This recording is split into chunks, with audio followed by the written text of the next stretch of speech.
what are your thoughts on the financial system in general, long term?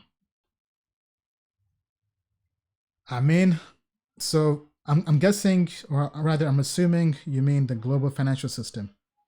I think it's going to blow up. I mean, I think with the U.S. dollar, or rather, the American government and the Feds printing more money with quantitative easing, and the amount of leverage and debt we have on the books, on the balance sheets, we're going to go through inflation. Inflation is going to go through the roof. And now with coronavirus, we're going through a recession. So a recession and inflation gives us stagflation. And we have a lot more debt than before, than prior to 2008, because Americans, the Fed keeps on printing more and more money. So things are looking very, very bad.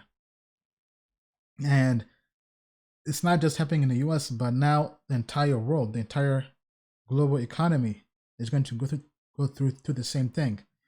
So, I mean, this is really going to be huge. This could be one of the probably the most memorable years in this decade. Even though it's the first year in the decade, I mean, this is going to go down in history. Kind of like how 2008 went down in history, how 9/11 went down in history. So, I mean, looking at markets, I mean, so looking at the Fed and the American government, they're printing money to try to stimulate the economy. So they cut interest rates, brought them down to almost zero because they want people to go out there and spend. So they're giving money to the banks and the repo market, what have you, and they want them to have basically trickle down economics. But it's not really going to work. I mean, that's why the markets keep on hitting circuit breakers, because they see the balance sheet and they see that this is not going to work anymore. That's why the sentiment is so bad. So, I mean, it's tough times we're in. I think we're really, like I said before, I think this could be the beginning of the end for the US dollar or the US economy. Because if we go through a recession or even a depression, what happens next? I mean, how do people recover? Because people are asking for more and more socialism, more and more money, right? They want free healthcare, free everything, right? Free healthcare, free college. All this requires money and printing more money to pay for it. Either you print money or you tax people. And people don't want either. People definitely don't want to be taxed. So the government prints money. So, I mean, if they say, okay, you know what? We'll stop printing money. Somebody earlier asked, maybe they'll go back to the gold standard. Maybe they do that, but probably unlikely. Or they stop printing money and raise taxes. And nobody wants that. I mean, I don't want that either. I mean, so they're stuck between a rock and a hard place, as the saying goes. So the only thing really to do is to stop printing money, go through this crash, you know, swallow the bitter medicine. But I don't think the American people, or just other people in other countries as well, want to go through that, because nobody wants to sacrifice the short term. Nobody wants to go through pain in the short term for a gain in the long term. Like, it's just human psychology. People want immediate gratification. So that's why they keep on kicking the can down the road. But now they've kicked the can down the road so long that the can is stuck. You can't kick the can down the road anymore. So the economy is not looking good. I mean, not to sound paranoid, but I'm just keeping it 1,000% with you guys. I mean, things are probably going to get worse before they get better. I mean, we shared earlier in the show that, I mean, everywhere, I mean, all the analysts are saying a recession is coming.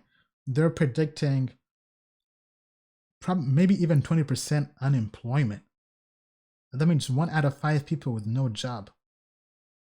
So, and while we're going through inflation, while things are getting more expensive because of the money getting worthless and the purchasing power declining. So the economy is not looking good, man. The economy is not looking good. I don't really know what else to say. I mean, I'm kind of speechless as well. I mean, obviously, I'm no economist, so they'll definitely leave all the details to them to deal with. But I mean, if crypto is supposed to save us from this, man, it better save us. Otherwise, we're all wrecked. I mean, crypto was designed for times like this.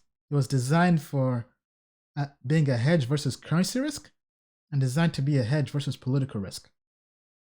So in 2020, crypto better shine.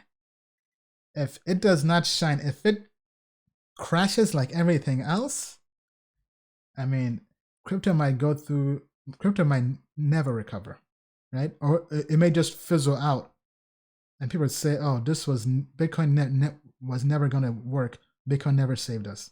I mean, yes, Bitcoin has survived lots of deaths before, but if the US dollar crashes and Bitcoin does not pump, man, I mean, talk about apocalypse. I mean, but hopefully we end this and we all do well.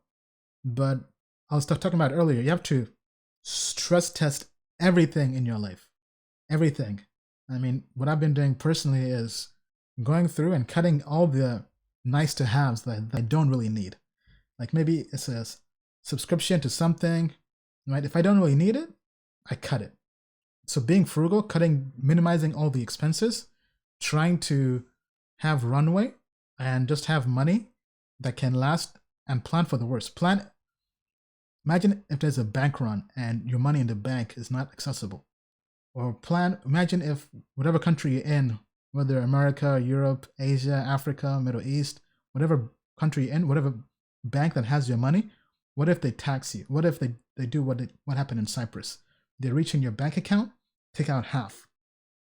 So you want to hedge against all kinds of risks.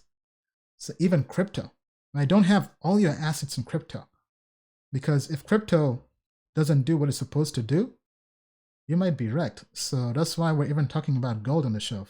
You know, precious metals, gold, silver, for the first time. So, I mean, long story short, don't have all your money in one bank account, because even the bank can go under, right? Imagine if, like, what if, let's say Chase, Bank of America, JP Morgan, what if they go bankrupt, right? So have money, if you have money in bank accounts, have it in multiple accounts, spread out in different brands. I mean, in different companies, don't have it all in one company. So maybe you have money in Bank of America, Chase, Wachovia, some community bank even, right? And maybe you even have some money in an offshore bank outside of your country. Maybe you have money in a Hong Kong bank that's not tied to the US dollar. Maybe it's tied to Hong Kong dollars or some other thing, right? So that's 5 banks right there. And maybe you also have some money in crypto, right? Away from the economy and all the fiat currencies as a hedge to that.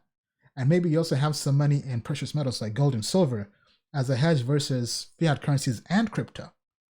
Maybe you have some money in real estate as well.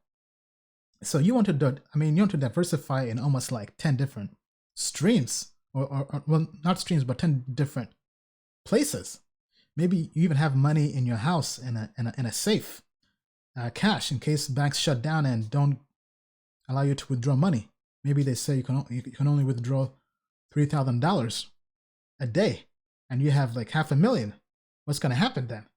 Right? So you want to plan for the worst across all the board, stress test everything, and see, okay, if something bad happens, can I manage? And if you can manage, how long can you manage? Can you manage for a month, 3 months, 6 months, 12 months, 18 months? I mean, so hope for the best, but plan for the worst.